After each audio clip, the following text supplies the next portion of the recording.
Welcome to a short presentation for Construction Manager Essentials. Construction Manager is a job costing system for both construction and maintenance companies. Construction Manager also integrates into Sage 50 accounts and also Xero. So Construction Manager will be the front end for your accountings package. So the idea is that all the information, once you're up and running, will be entered on Construction Manager, and at the various stages will then get those transactions will get posted into either Sage 50 or Xero. So first of all, we pull through all your customer lists, supplier lists from your accounts package. We'll also pull through from Sage any nominal codes, departments and tax codes, and we'll also pull through the tax codes from your Xero accounts package. So first of all, I'm just going to go through some of the basic features. Because Construction Manager is a job costing system for construction companies, there's a few bits of information that I just want to mention before going on to the functionality. So here, first of all, the status of the job. The ones I just want to mention are the complete with postings and the complete no postings. The no postings will stop anyone from allocating a transaction, i.e. if the job's done, the retention's been released, it's dead. You would just come back into the job if you need to allocate another transaction and change the status. Complete with postings could be useful when it's a practical completion, there's one or two invoices to come in or go out, and also retention. The date completed over on the right hand side, that is what will trigger any retention. So by default for this job, I've got a 5% retention, a 2% discount, and a 12-month retention period. So in 12 months, from this date, I'll show you that retention is due to be released. As I said earlier, Construction Manager is a job costing system. So to run the reports for the job costing, I just highlight the jobs I'm after, go into job management, and in this case, I'm just going to click OK, and that will pull up all the information regarding those jobs. First of all, I've just got a summary screen. So I've defaulted mine to a summary, and just above the thick blue line, we've got the job in question. So we've got the job number, name of the job and customer, what the contract value is, sales in month and sales to date, cost in month, cost to date, profit in month, profit to date, and profit percentage in month and profit percentage in date. We can also keep a track of our cost margin percentage and also any classification, job analysis or project manager, so I can see how different parts of the business are performing. And they are all customizable. So you can go in and create different categories and classifications for those. In the detailed section, we've then got the breakdown for the job. So yet again, just above the thick blue line, we've got the job number, name of the job and the customer, the contract value, and then we've got, come on to our sales. So we've got the gross application less any discount, which gives us our net application and what's been invoiced. We also keep a track of what's outstanding, which includes the sales retention and also the sales retention value as well. We've then also got our purchase invoices, labour, subcontractor worksheets, subcontractor invoices and any overheads, any accruals, which are purchase orders raised and delivered but not invoiced, cost adjustments, which could be a manual figure each month, and the total cost of the job. We then finally have got the profit and profit percentage for that job. Also, we've got a couple of extra fields, so we do keep a track of any outstanding orders, i.e. purchase orders raised but not invoiced yet, and we can also keep a track of any retention on your subcontractors. So first of all, we do also, before I move on to showing you how to enter some of the costings, we do have a full job costing reporting system as well. But firstly, everything in our system can be exported to Excel. So if you're currently using Excel for your job costing at the moment, all the data can be exported and you can use pivot tables, etc., as you're currently doing at the moment. So this basically does a data dump and you can manipulate that as you do a standard Excel document. So first of all, putting any cost onto the job, if we will just start with the supplier invoices. So this is very similar to Sage's batch invoice screen, where you can allocate the supplier, you can allocate the job. Reference then ties into the reference into Sage and the X reference. I also have a setting set up so that if that supplier's invoice is already on their account, it will flag it up that it's already on there. And that's basically just a check to stop any double invoicing. X reference, departments, nominal codes, dates, details. So I'm just going to order some materials. Quantity and price gives me my net, my tax code. So T1 is my 20%, my VAT, and then this will post it over. And then in theory, I can allocate it to a different supplier. I also have a notification set up so that if I try and put a supplier invoice on and allocate that to a subcontractor, it will flag it up. This is primarily to do with the CIS tax return, which I'll show you in a moment how to deal with subcontractors. Allocate it to a different job. And in this case, I'm just going to type out some more materials. Maybe that's £1,000. Click save, and that's both. That is both saved in Construction Manager and in Sage Accounts. If you wish to raise a supplier purchase order, you can do. Just go into Orders and Supplier and New to create a new purchase order. Got the automated purchase ordering numbering switched on, so we'll just allocate the next number that's available. Yet again, I can allocate my supplier, date, delivery date if I'm getting it delivered tomorrow. Reference could be an internal reference, and order reference could be the supplier's order number to you. In the items, this is where you can price up your purchase order. So there's a couple of options. First of all, you've got a short and long description, so you can type any text in there. So a long description is basically an endless text box. You can then allocate the job, nominal code, quantity, price, unit, and you can also record any discount percentages or discount values. The other option is you can build up a library of prices using the products. And simply, if I type in 60, in this case, it's brought up my plasterboard, but it's put in a code, a description, and also a price. If I need to adjust that, I can just update the quantity and also update the price as well. Or finally, just go as per quote. You can put your quote number in and then just say £1,000. These can be allocated to different jobs, or it can all be allocated onto the same job as well. Click save, and that will then allocate just the next purchase order number in the sequence. You could also use your own manual purchase order numbers if you wish to. So this could be emailed to the supplier or printed off and sent via your own current emailing system. Once the purchase orders are on, you could put the delivery notes on. However, if you don't receive those, you can go straight to an invoice. I will just show you this process for now. So you just click on the GRN.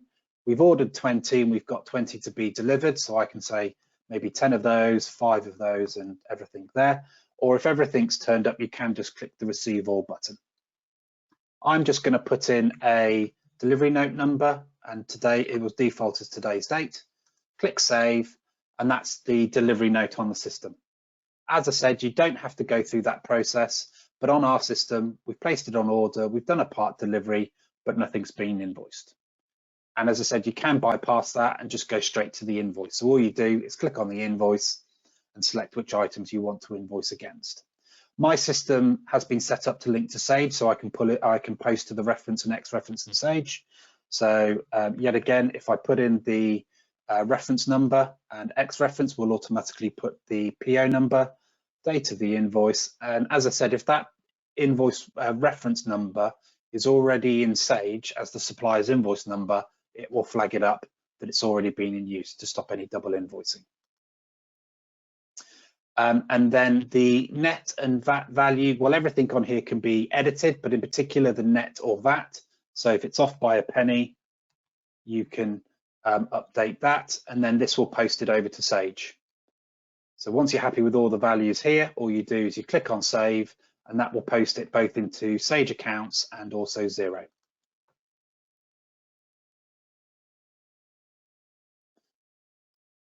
And so finally, we've got the invoice on here as well. If everything in our system is trackable, so if I want to look at particular items that I may have ordered or waiting for goods to be delivered, I can do. I can just go into details, and this will then itemize everything. Yeah, it will itemize everything, and I can filter out any particular information. So for example, if I'm looking for some solar panels that I've ordered,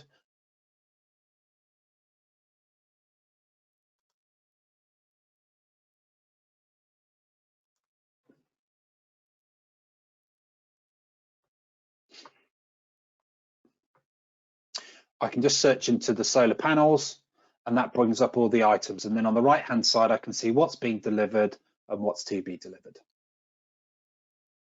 Next, we've got subcontractors. So with the Construction Manager Essentials versions, you've got two options. You can either put on a worksheet, i.e. a subbie's timesheet.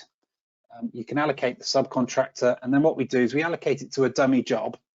And the reason why we do this is down here, this is where you can split out multiple jobs on a single timesheet or invoice. So on here, I can type in the job number or job name, put in the reference, details of what they've done. Maybe this one is bricklayer. I've got a labour material split for the CIS tax quantity, and then maybe he's getting paid, it's done 8 hours and he's £10 an hour. Or he's been on a different job and he's done 3 days at £100 a day. Or finally, just as a one-off, he's had to go to a job and he's just bought some materials at say £20. So we've got our £400 invoice. We can save that worksheet, and then we can certify it with a certificate, and this will deal with any retention CIS tax, and it will also post the invoice over to Sage. So we keep a track of the cumulative, previous and current values. We've got our subcontractor and our certificate date. This is our certificate number and due date. And we're also deducting 3% retention. So we've got our £400, we've got our retention, any discount, the balance, and we've got our labour material split for the CIS tax, our VAT, and then finally the total due. So click save, and this will then post that to your accounts package. And as I said, that's both the invoice, both in Construction Manager and either in Sage 50 accounts or Xero. You could also just go straight to a certificate, and this will then just bypass the worksheet, so it's just one invoice per job. We pull the payments from your accounts package, so either from Sage or from Xero. So if you do part payments, they can all be done in Sage 50 accounts or Xero, and then we can submit the return to HMRC. So we can do all the verifications in our system and submit them, but you can also bulk email your monthly statements over to your subcontractors as well. So if I just backdate this one slightly, just because I never submit anything to HMRC, I can just go Control A and highlight those, click email selected return, and this will then send one email per subbie. So for example, this subbie doesn't have an email address, so I can remove him. I've got my subject and body of the text, and this will then send a PDF of that layout. And all the layouts in our system are all easily customizable. So you can put your logo on, change the font formatting, or add any other text in there.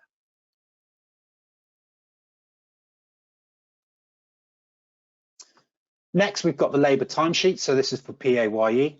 Currently integrates into Sage Payroll, but we will be looking at some other payroll systems in the near future.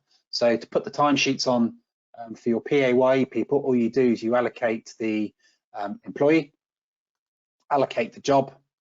You could put here the week ending date, so I'm just going to set this one as Saturday.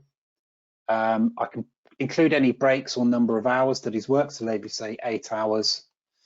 Type in the work that he's done, and we can also allocate different pay rates. So these can be brought from Sage Payroll, or you can keep these separate and just add these in here. So I've got hourly, overtime, and expenses on here. Or if you do any rate work, you can include that rate on here as well.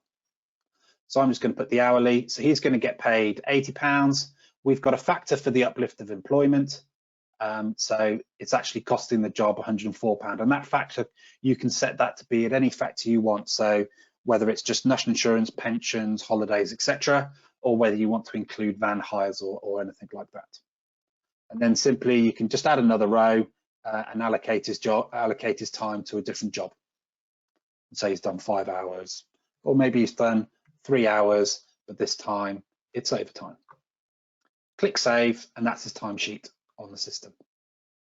These can then be printed into a PDF format, and you can send them over to your bookkeeper or accountant if they do your payroll. And there's just either a summary or a detailed report. So we just highlight the timesheet, so we could filter for the ones for, say, that month or that week. Go into the reports, and this one's just a summary. So there's a detailed and a summary report. And in that case, it just filters out the hourly and overtime breakdown.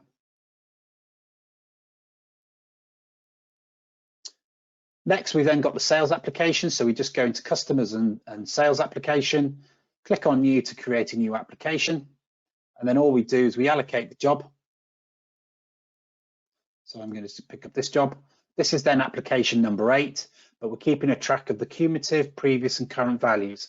So I can either put in, say, £10,000 and that works out my cumulative, or I can put in my cumulative and that works out my current. And I can also keep a track of any day works, variations or materials on site. So I've got my 8 grand. This job's been set up with a 5% retention, so it's automatically worked that value here, and we have the percentage value down on the bottom left. Back over, we've then got the balance. We can also deal with CIS if your customers are taking CIS tax from you. So we've got a labour material split in a similar way for the subcontractors, the VAT, and the total due. Click save, and that's your application on the system. That can then be emailed off to your customer. And yet again, these layouts can all be itemized. All these layouts can be customized, I should say. So we can put your logo on, change the font, formatting, everything like that. So we've got company details, company logo and customer details, application details and due dates. And then we've got our cumulative, previous and current values. Now you don't have to display all these rows, but it's just to emphasize what the system can do. So most of our customers don't, and you can get rid of all some of these rows like day works, variations or discounts, CITB levy, etc. But also our system tracks the previous applications not paid. So it's a gentle reminder of the total outstanding. And then finally, this is not a VAT invoice. And our system is also reverse VAT compatible if it comes out later this year. So once the applications are on the system, they purely stay on Construction Manager. And it's only when the invoice gets allocated to that application that we then post it over to your accounts. So there's a few colors on here. The first one is you can simply see this overdue date, whether it's just flags up in red. You can also see that there's blue text and black. Black applications have been raised and invoiced. The blue ones haven't. So all we do is we click on that application and then click on update. This is then going to create our certificate. So on the right hand side, we can then adjust what's going to be invoiced. So they may have come back and said, unfortunately, I don't agree with these values, and I think you've only done £4 worth of work. So it automatically updates the retention, the balance, the VAT, and the total due. And these can go to different nominal codes in Sage as well for the labour material split. So I just click save. That will then post my transaction over to my accounts package, either Sage 50 or Xero, and you can email the customer the certificate. Yet again, it can be in a similar format to the application, just with your logos and details on. Similar to the subcontractors, we'll also pull the payment receipts from Sage. So you can do your bank rec and everything all in Sage or Xero. And then finally, for a little bit of the built-in reporting, there's 2 reports I'm going to show you here. If I go into the correct screen. This first one is the retention summary report.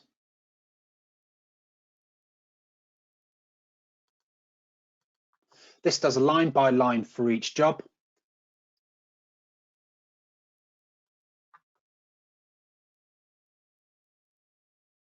So we've got the due date, which is the completion date on the contract plus the retention period. So this one at the bottom was the Pritchard Roads I showed you earlier. So you've got the customer, job number, job name, order number, and how much retention is due. So there's just over £7,000, and that was due back in 2007. And as I said, that's just a line by line for each job. We've also got this report, which is the current application balance. So this report's used if you've got a customer that overpays, underpays, misses a payment, or has several jobs that they're just sending you a lump sum for all of those jobs in one go, and you don't know how they're split down. So this report, we split out what's been applied for, what's been certified with your invoice, and what outstanding payments you have. And it's all done by application date. So you've got the application number, the date of the application, the gross amount, any discounts, the net retention, the net amount, and what's to be paid, which includes VAT. And that's the same, as I said, for the certificate and for the payment. So I can see that that £2,000 is still outstanding. I can also see that this invoice hasn't been paid yet, which gives me a total for that job. And as I said, if you've got one customer that you're doing multiple jobs for and they've overpaid, underpaid, you can just highlight that customer and then run the report here, and that will then have a grand total for everything on there. What I'd finally like to do is just show you one or two of the reports. So back into the job management and all dates. And I just want to show you this one last report. We do have a few built into the system, but this is a transaction report, and this will basically itemize all the transactions on that job.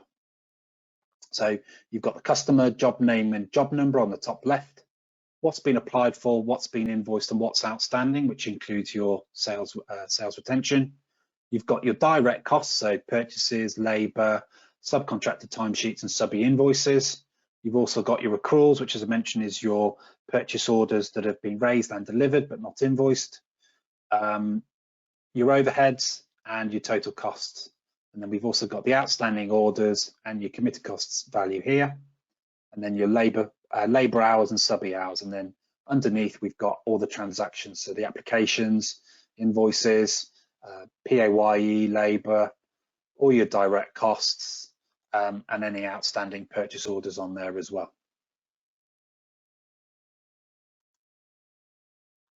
I'd like to thank you for this, short presentation for Construction Manager Essentials. If you do have any inquiries or any questions, please contact our sales team. Thank you.